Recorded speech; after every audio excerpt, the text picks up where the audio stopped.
Andrew কি ভালোবাসতেন সেটা নিয়ে কিছু বলবো। সাধু ফ্রান্সিসের মতো অ্যান্টোনিও ছিলেন প্রাকৃতিক প্রেমিক।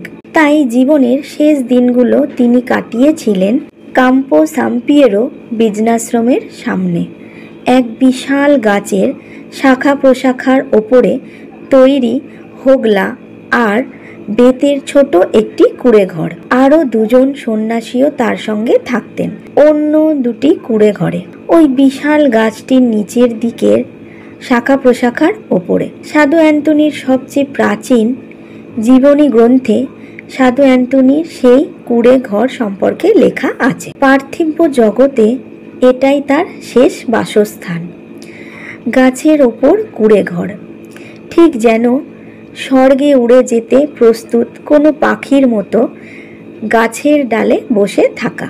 আমার অ্যান্টু গাছপালা প্রকৃতি খুবই ভালোবাসত।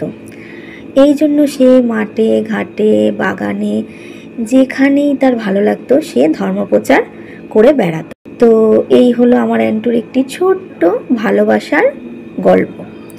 তো যদি আপনাদের এই গল্পটি ভালো লেগে থাকে তো অবশ্য করে আমার চ্যানেলটিকে লাইক কমেন্ট শেয়ার আর সাবস্ক্রাইব করে দেবেন। Thank you.